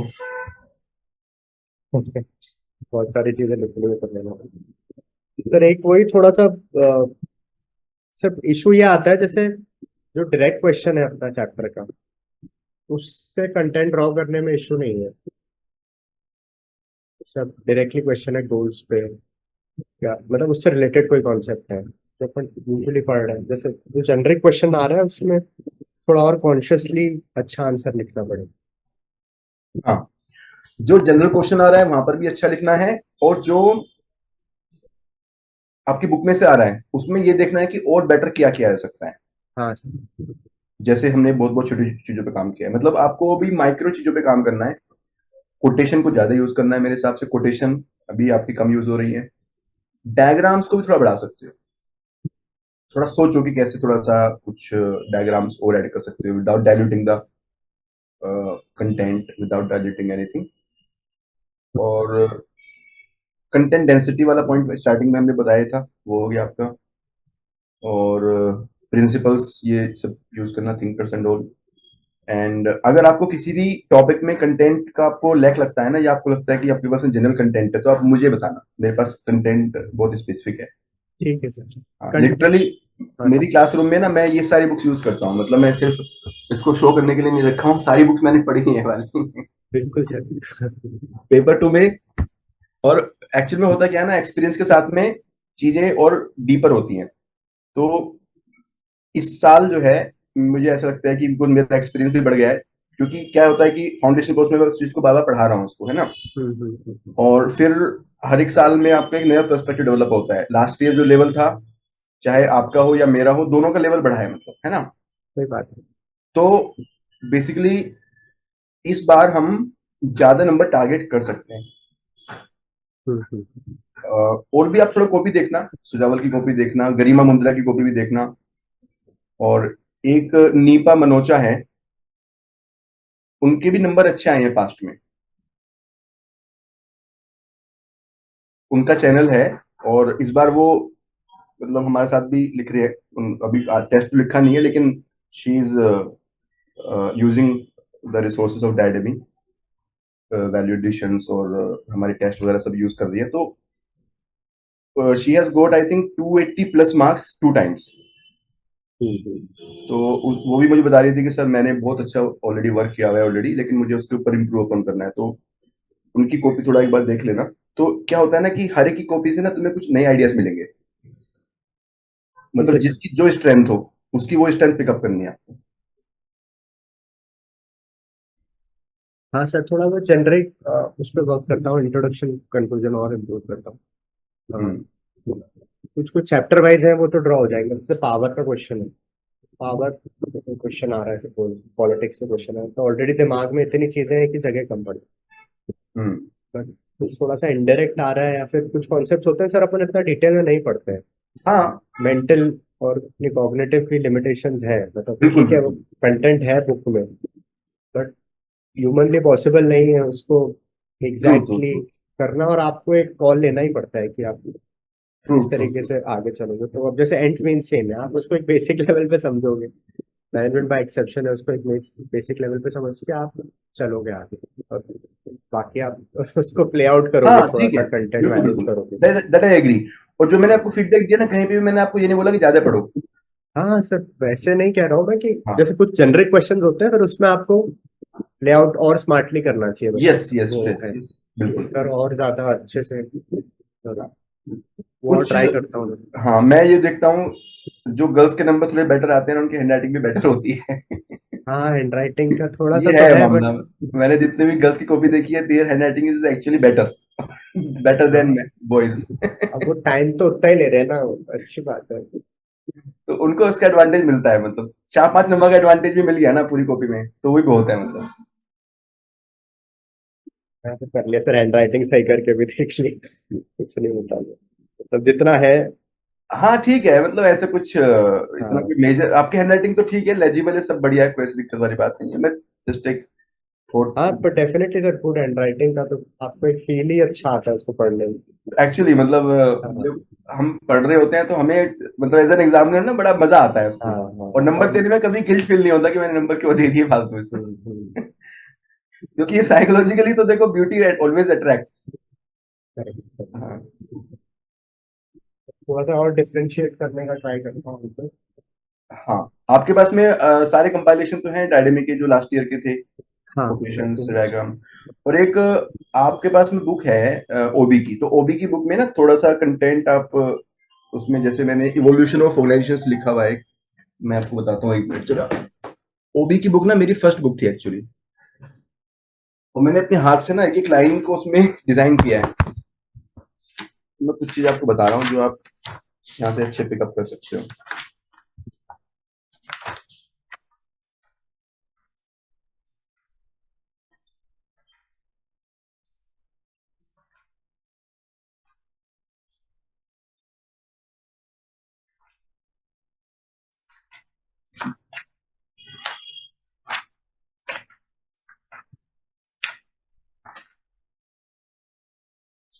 ओबी की बुक में इनफैक्ट मैंने ये दो चीजें डाली है। जो फर्स्ट चैप्टर में है, इंडिजीनियस ओबी कॉन्सेप्ट्स, हाँ तो इसमें जो जैसे पर्सनैलिटी चैप्टर में गुणा वाला आप यूज कर सकते हो। जैसे क्वेश्चन आता है trades, what are the trades and how do they impact. तो यहाँ पर आप जो इंडियन फिलोसफी में दिया हुआ है, गीता वगैरह में, रजोगुण तमोगुण, वो भी आप यूज कर सकते हो।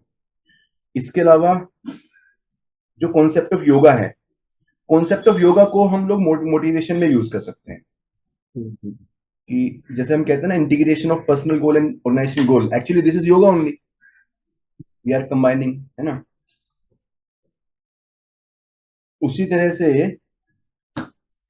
इसमें ध्यान और दर्शन वाला कॉन्सेप्ट है, जो हम, अगेन ध्यान का मतलब होता है इंटरनल रिफ्लेक्शन, और दर्शन का मतलब होता है आउटर रिफ्लेक्शन।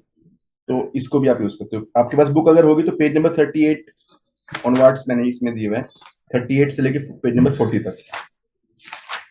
और मानव, बेटा ओटी की बुक देना, ओटी की बुक देना, ओटी की।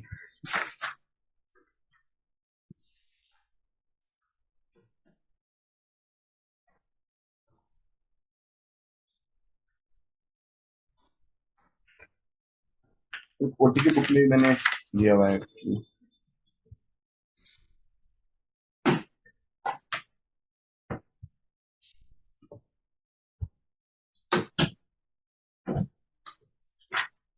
आपके पास बुक्स तो है ना हमारी, पेपर टू की। हाँ सर बिल्कुल।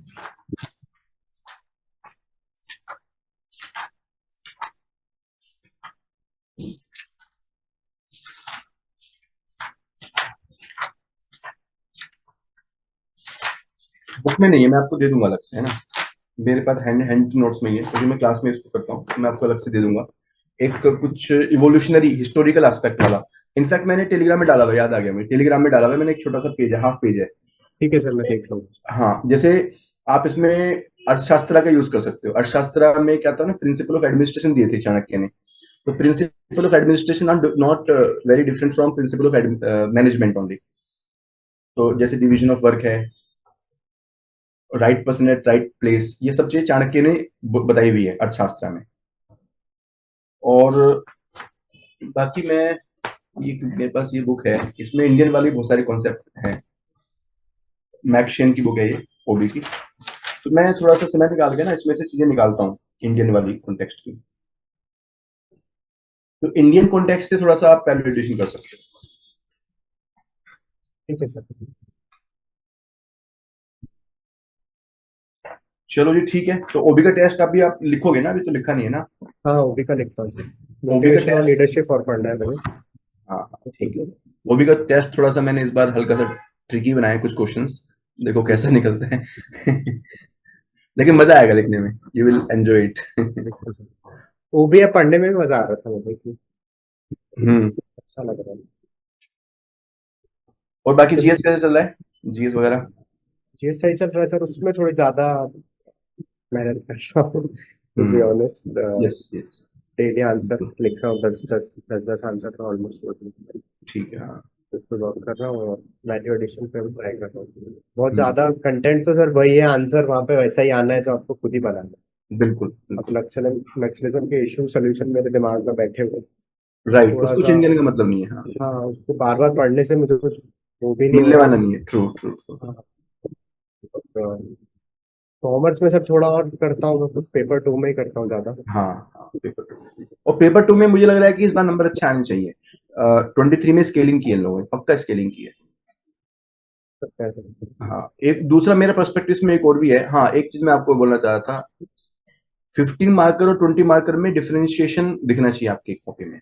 मतलब 20 marker should be more dense. मेरे हिसाब से 20 मार्कर में 300 प्लस वर्ड आपको मिनिमम यूज करने हैं। 320 तक भी ले जाओ, अपनी राइटिंग स्पीड बढ़ाओ उसके लिए। डायग्राम ऐड करो, मतलब 20 मार्कर में उसको एग्जामिनर को फील होना चाहिए कि हाँ ये 20 मार्कर है, इसको एक्स्ट्रा मार्क्स देने हैं मुझे, 1 नंबर 2 नंबर एक्स्ट्रा निकाल के लाने हैं आपको 20 मार्कर में। अगर आप देखो पेपर टू के अंदर कम से भी कम आपको 6 20 मार्कर अटेम्प्ट करने हैं, 5 तो करने ही करने हैं इन एनी केस। क्योंकि आपके जो 3 चॉइस वाले क्वेश्चन होते हैं उसमें सब 20 मार्कर होते हैं, ए और बी और बी, ए बी है ना।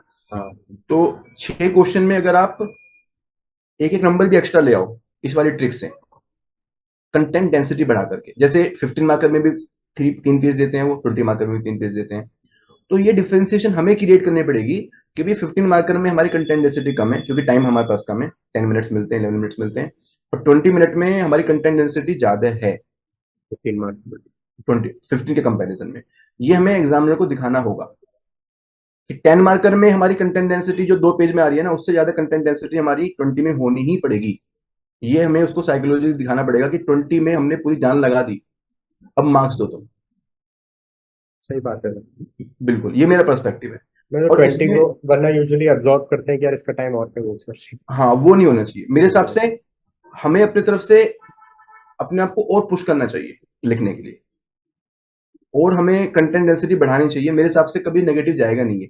अगर आप 150 160 लिखोगे ना, 150 की जगह पे 160 लिखोगे तो कोई फर्क नहीं पड़ने वाला, हमारा बेनिफिट ही होने वाला है, क्योंकि हमें एक मौका मिल रहा है कुछ चीज दिखाने का। हम कैसे डिफरेंशिएट करें दूसरे लोगों से, कोई तरीका ही नहीं है। अगर हम सेम चीज लिखेंगे जो बाकी लोग लिख रहे हैं तो हम डिफरेंशिएट कर ही नहीं पाएंगे। थोड़ा सा। एक मैंने जीएस में भी रियलाइज किया सर, थोड़ी सी कॉन्शियसली आंसर राइटिंग करते हैं ना, अभी क्या होता है सर, वो खत्म फ्लो फ्लो करने में हो का जाती इशू है, हाँ, होता है। वो भागा दौड़ी में बस। 7 मिनट भाग रहे हैं करो, बट एक बार 5 सेकंड के लिए स्टेप बैक होते हैं और सोचते हैं अच्छा यार एथिक्स के आंसर में कोट डालना है, थिंकर डालना है, तो अपने आप आता है सर। आता है अपने आप। ट्रू। अब जैसे गोल्स का कोई कोट मैं उस दिन सोच रहा था, नहीं आ रहा था, बट मैं दिमाग लगा था तो पीवाईक्यू का ही डाल देता, वो रडरलेस शिप हाँ, होता है गोल्स विदाउट, बिल्कुल। तो वो भी एक हाँ, डिसेंट कंक्लूजन हो जाता। राइट। उस तरीके से जब अगर अपन जब आप नेक्स्ट वाला कॉन्श पेपर लिखने बैठोगे ना, तो उसमें आप सोच के बैठना कि आज मुझे 5 कोट यूज करनी है, हम्म। कैसे भी करके। डायग्राम मुझे इतने यूज करने हैं, इतने मुझे थिंकर यूज करने हैं। वो कॉन्शियसली सोच के बैठो स्टार्टिंग में। और जहां तक स्पीड वाली बात है ना, स्पीड के लिए एक काम और कर लेना, पहले जीएस वाले आंसर लिख लेना, पहले आप 1 घंटे वाला जो आपका स्प्रिंट होगा जो भी, उसके बाद आप कॉमर्स लेना, ताकि वो जो इनिशियल इनर्शिया है ना वो ना बने आपका, मतलब वो स्टार्टिंग से आप टाइमलाइन को मेंटेन करते हुए चलो। और 20 मार्कर में डिफरेंशिएट करना है, कंटेंट डेंसिटी बढ़ानी है, स्पीड इंक्रीज करनी है, कुछ भी करना पड़े स्पीड तो इंक्रीज करनी ही पड़ेगी, और कोई सोल्यूशन नहीं है। क्योंकि मेरा इसमें मानना ऐसा है, मैं सुजाता से भी डिस्कस कर रहा था कि जो हमारा 20 मार्कर है यहाँ पर 4 पेज हमें मिलने चाहिए। हाँ ये कहीं सर। ना कहीं ये मतलब हमारी जो कॉमर्स की कम्युनिटी है, ये कहीं ना कहीं इग्नोरेंस है हमारा, कि हमने कभी ना तो इस चीज को पॉजिटिवली लिया कि हम इसको एज एन अपॉर्चुनिटी यूज करें कि 3 पेज को 4 पेज में कन्वर्ट करने से हमारा फायदा होने वाला है। नॉर्मली हम लोग इसको सोचते हैं कि हमारा फायदा इसमें है कि 3 पेज ही रहे, लेकिन हम्म, आप एग्जामिनर को सेटिस्फाई नहीं कर सकते 3 पेज में 20 मार्कर के लिए। हम्म। तो पेपर टू में मैं तो बल्कि ये कह रहा था कि इस बार यूपीएससी को एप्लीकेशन लिखी जाए, जो लोग प्रीलिम्स क्वालिफाई की जिन लोगों ने किया है, और इनको ये क्लियरली बताया जाए कि बाकी ऑप्शनल में 4 पेज मिलते हैं 20 मार्कर में, हमारे ऑप्शन में 3 पेज मिलते हैं। और ये क्या है, ये एक सिस्टमेटिक प्रॉब्लम है, ब्यूरोक्रेटिक प्रॉब्लम है, कि जो क्लर्क वगैरह होते हैं वो क्या लास्ट का पेपर उठा के देखेंगे, वहां पे 3 पेज है तो वो उठा के 3 पेज ही बनाएंगे, क्योंकि पूरा गवर्नमेंट सिस्टम ऐसा ही है। जो पहले होता हुआ है वही सिस्टम वही चीजें होती है, वो नई चीजें करने में आदमी को डर लगता है, पता नहीं क्या हो जाएगा, या मतलब कोई एलिगेशन ना लगा दे कि आपने क्या कर दिया ये। इसमें भी रैंडमनेस हो जाती है सर, एक बार कोई क्वेश्चन में 15 मार्क में 2 पेजेस देख ली। 2 पेज दे दिए। हाँ एक बार हुआ है ऐसा, पेपर 1 में हाँ हुआ था शायद। हाँ। मैं तो बढ़िया लिख रहा हूँ, पीछे पलटा एक ही पेज। और शायद ऐसा भी हुआ था इस बार 23 में, पता नहीं किसने बताया था मुझे कि शायद 15 मार्क में 4 पेज भी दिए थे। हाँ एक में 4 पेज में हाँ। पूरा खत्म कर दिया, फिर वापस से कंफ्यूजन के बाद क्या करें? इसलिए मतलब बेटर टू चेक आप जब लिख हाँ। रहे हो, तो कुछ भरोसा नहीं है। तो आपका क्या व्यू है, हमें यूपीएससी को कैसे अप्रोच करना चाहिए? मतलब इस बार के लिए तो चलो मैं मानता हूँ कि इट्स वेरी शॉर्ट टाइम, और स्टूडेंट को कंफ्यूजन हो जाएगा कि यार ये किस तरह से लिखें, लेकिन नेक्स्ट ईयर के लिए कन्विंसिंग वे में हमें जाना चाहिए, मतलब in the interest of the community in the long term. हाँ सर, इसको ऐसे देखें, पेपर पूरा करना डिफिकल्ट तो बनेगा सर, प्रैक्टिकली कोई इशू देखें। नहीं है, वो तो प्रैक्टिस से हो जाएगा। हाँ हाँ, हाँ, जो एक पेपर 1 से पेपर 2 जो रिलैक्स लगता है, वो थोड़ा सा इसकी वजह से ही लगता है, बट इस वजह से लगता है। सारे ऑप्शनल PSIR वगैरह सब में 4 पेज ही मिलते सब में 4 पेज आ रहे हैं, बिल्कुल बिल्कुल। हैं। बट कुछ ना अगर कुछ वो अपने को नेगेटिवली हार्म कर रहा है तो अपने को सोचना चाहिए। करना चाहिए, हाँ। तो मेरा मानना ऐसा है कि यूपीएससी में एप्लीकेशन लगाई जाए। अब वो एस्पिरेंट लगा सकते हैं, हम लोग तो लगा नहीं सकते क्योंकि हम तो पार्टी नहीं है इसमें। तो एस्पिरेंट लगा सकते हैं, और यूपीएससी में शायद इसको इस चीज की नॉलेज भी नहीं है उनको, ये बहुत ही छोटा सा मैटर है, उनको हाँ पता भी सर, नहीं है।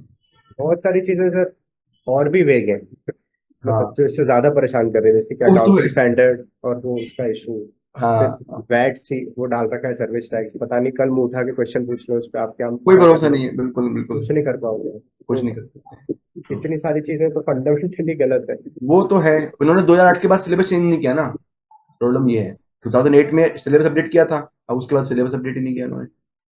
तो जब सिलेबस अपडेट होगा तो सारे ऑप्शन का अपडेट होगा, वरना एक का भी नहीं होगा। ये कुछ प्रॉब्लम्स है। हाँ नहीं सर। चलिए ठीक है, इस बार करते हैं कॉमर्स में बेस्ट नंबर लेके आने हैं, और पेपर 2 में पक्का इस बार इम्प्रूवमेंट होना है। बिल्कुल सर। चलिए ठीक है जी, ओके। सर आपने बहुत डिटेल फीडबैक दिया मुझे, थैंक यू सो मच, नहीं आपने मोस्ट टाइम भी वेलकम यार, आपका इन्वेस्ट मैं हुआ तो इसमें। कमिटेड हूँ यार, स्पेशली जो मतलब लास्ट ईयर भी मैंने काम किया था काफी, लेकिन लास्ट ईयर में बहुत सारी चीजों में अदर चीजों में एंगेज था, मैं प्रीवियस क्वेश्चन आंसर बनाने में एंगेज था। लास्ट ईयर हमारा फर्स्ट सीजन था, तुम लगा लो, और इस बार सेकंड सीजन है, और कॉमर्स की पूरी कम्युनिटी चेंज फील कर रही है कि हाँ सर, डायनेमिक के आने से कुछ तो हुआ है कॉमर्स में इम्प्रूवमेंट। सही बात है। तो ये बहुत बड़ा क्रेडिट है हमारे लिए, तो मतलब आप लोग भी एफर्ट कर रहे हो, और आप ही का एक्यूमुलेटेड मेहनत है जो जिसको हम भी क्लेम कर रहे हैं एज ए क्रेडिट, लेकिन एक्चुअली क्रेडिट तो आप ही को जाता है, आपने इतने लंबे समय मेहनत नहीं की। सर, एक कंपटीशन भी है, डिफरेंट कोचिंग होती है, तो एक अच्छा प्रॉस्पर होता है, इनोवेट करते हैं। बिल्कुल, वो होना ही हेल्प चाहिए। करते हैं। Competition is always better actually, हाँ सर। क्योंकि कंपटीशन से ना बेस्ट चीजें निकल के आती हैं। अब मैं करेक्ट। डेली सोचता हूँ कि और हम क्या कर सकते हैं, और चीजों को कैसे और सिंप्लीफाई कर सकते हैं, और चीजों को कैसे इजीली एक्सेसिबल बना सकते हैं लार्जर कम्युनिटी के लिए। मतलब मेरा बस चले तो मैं सारी चीजें फ्री कर दूं, लेकिन क्या है ना, कुछ कमर्शियल कंपल्शन होते हैं। मेरा सही बात 5 लाख रुपए महीने का खर्चा है यहाँ बैठने का, इस लोकेशन पे बैठने का, तो मैं हर चीज फ्री नहीं कर सकता, अदरवाइज तो मैं सब कुछ फ्री ही कर दूं कम्युनिटी के लिए, कॉमर्स के है। लिए, भाई तुम तैयारी सही करो, बात है। मेरी तरफ से फ्री है, जो चीज मेरे मेरे पास है। लेकिन बस मजबूरी है कि सिस्टम चलाने के लिए आपको कुछ रिसोर्सेज चाहिए होती हैं। तो मतलब बहुत पोटेंशियल है कॉमर्स के अंदर, बहुत अच्छे बच्चे हैं, मतलब I really feel very privileged कि मैं इस जर्नी में आप लोगों के साथ हूँ। इतने अच्छे अच्छे स्टूडेंट हैं, so accomplish, so sincere, difficult to find actually, difficult to find, मतलब इतना अच्छा क्राउड हमारा है कॉमर्स का। ट्राई करते हैं और इसको बढ़ाएं। बिल्कुल बिल्कुल। Okay sir. अच्छा माधव, कुछ और आपको सजेशन देना हो ना, या कुछ आपको और भी रिक्वायरमेंट फील हो अभी, स्पेशली ना ये चीज मैं बोल रहा हूँ क्योंकि अगले 2 महीने ना मेरे पास सिर्फ 2 काम है, मुझे 2.5 घंटे की क्लास लेनी है एक, और कॉमर्स का मेरा मीन्स 24 वाले जो भी मेरा ऑब्लिगेशन है। तो मैं लिटरली कॉन्शियसली सोच रहा हूँ कि और मैं क्या कर सकता हूँ आप लोगों के लिए। तो जो भी आपको सजेशन लगे ना, फील फ्री, चाहे वो कितना भी टाइम टेकिंग भी हो, कुछ भी मतलब छोटे से छोटा हो, बड़े से बड़ा हो, तो अगर आपको लगता है कि सर ये चीज अगर अवेलेबल हो जाए इस बार के लिए, तो please tell me, I will try कर फ्रॉम। सकते हैं सर, जैसे मेरे को जो एक जनरली एक इशू लगता है ओपन एंडेड क्वेश्चंस का है सर, जैसे स्पेशली ये जो ऑर्गेनाइजेशन एनवायरनमेंट और इसमें ऐसे ऐसे वो खोल देते हैं, उसमें लगता है कि आपकी डिमांड सेटिस्फाई हुई कि नहीं बॉडी। वो एक चैलेंज आता है विद रिस्पेक्ट टू वो। एक जैसे अपन इंट्रोडक्शन कंक्लूजन्स की अपन बात कर रहे हैं, तो जैसे अगर अपन पीवाईक्यूज को ही ब्रेनस्टॉर्म करें सिर्फ बैठ के, जैसे मैं ट्राई कर रहा था कि कमलेश के साथ बैठूं, अमिता है, अमिता भी लिख रही थी, मैंने उसको बताया था डीआरडी के बारे में, अमिता बिश्नोई करके भी लिख हाँ, रही यस यस, हाँ, वो ज्वाइन किया है, उन्होंने बताया था कि आपके वो कमलेश के साथ में थी, शायद आपने रेफर किया था उनको। हाँ, शी इज तो राइटिंग। हमने काफी इंटेंसिव आंसर राइटिंग करी है, मतलब हाँ, हर लास्ट ईयर की थी। हाँ हर चैप्टर पे हम क्वेश्चन लिखते थे, 5-6 बट इस साल और अच्छा आपका ऑर्गेनाइज वे में हो रहा है डेली। ऐसा करें कुछ कि कुछ ऐसे सेशंस रखें, सबको बुलाएं और कुछ क्वेश्चन आंसर के इंट्रोडक्शन और कंक्लूजन पे काम करें। कैसे हाँ, बेटर कर सकते हैं? मैंने एक्चुअली उन दोनों के साथ यही डिसाइड किया। अच्छा, मैं ओके। आपको वो बता रहा था कि जो आप बोल रहे हैं कि यार हाँ, अपन अपन को बॉडी और पेज भरने की दिक्कत नहीं है, बिल्कुल बिल्कुल। और अपन जितना रिवाइज करेंगे उसकी रेलेवेंसी भी बढ़ाएंगे, डेंसिटी भी बढ़ेगी। राइट। अपने को क्रिएट करना है डिफरेंस, हम्म। तो अपन उस पर डिस्कशन करो कि यार अच्छा ये क्वेश्चन आ रहा है लास्ट ईयर, इसमें क्या डिफरेंस मैं क्रिएट करूँ। तो ऐसा कर सकते हैं कि जैसे जो आप प्लान कर रहे हो ना, उसको हम स्ट्रक्चर्ड कर सकते हैं, क्योंकि अभी हमारे पास में मतलब काफी अच्छे स्टूडेंट्स का ग्रुप है। 7-8 लोग तो सिलेक्टेड ही है जो इस बार हमारे इसमें ग्रुप में हैं। तो हम सबको ला सकते हैं अगर सब लोग इंटरेस्टेड होंगे तो, इफ यू फील सो, अगर आपको कंफर्ट हो तो।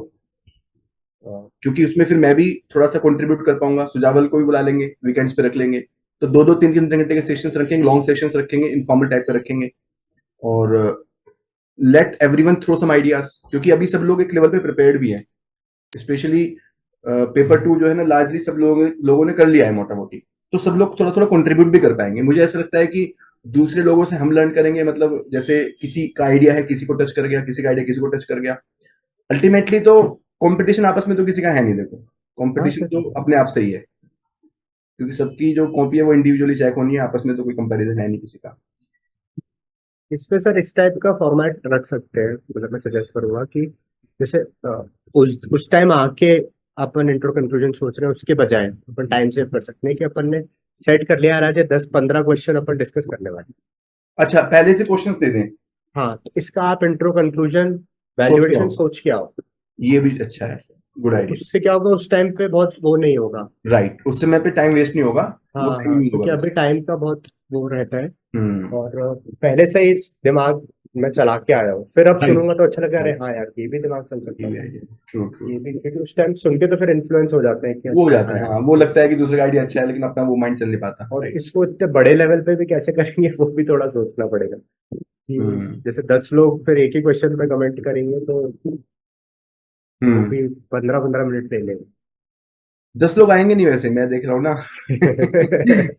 लोग जीएस में इतने ज्यादा बिजी है ना। एक सबसे बड़ी प्रॉब्लम है, जीएस इज नेवर एंडिंग, और लोग इस चीज को रियलाइज नहीं करते कि भाई जीएस आप कभी खत्म नहीं कर सकते। तो मतलब तो बात सही है। जीएस इज टू मच, और लोग जीएस में ही बिजी हैं। मतलब एक्चुअली कॉमर्स को लोग जस्टिस नहीं करते, मैंने ये देखा है। कॉमर्स अपने आप में बहुत अच्छा ऑप्शनल है, लोग जस्टिस नहीं करते कॉमर्स के साथ में।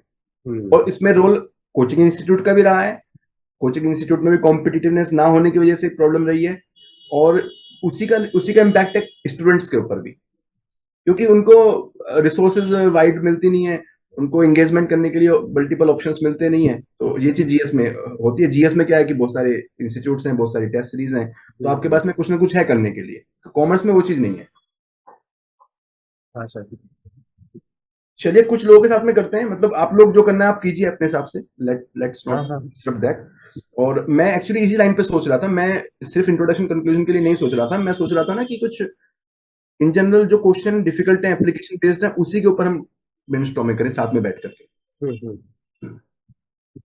कर सकते हैं सर, थोड़ा करेंगे फिर इम्प्रोवाइज करेंगे। हाँ, ठीक है, फर्स्ट टाइम वन में से तो रिवीक ऐसे, कर सकते हैं। हाँ, हाँ फॉर्मेट वैसा नहीं बैठता है। फाइन फाइन, ठीक है जी, have a nice day, okay, all the best. Thank you so much sir, have a nice day, bye.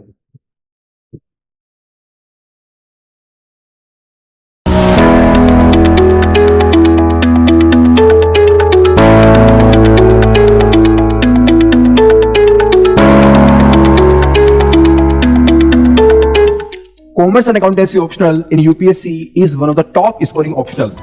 As per the latest UPSC annual report, it is also providing more than 12% success rate, which is way higher than many other optionals. We are providing many free initiatives on commerce optional for the beginners. You can join our Telegram channel and you should follow our YouTube beginner series by the toppers and the teachers. You can also schedule one-to-one mentoring call with me to plan your strategy for the commerce optional. Our courses on the commerce include classroom course, enriched study material, detailed solution of the previous year questions, and the daily answer writing mock test and practice. We are also adding the value through value additions.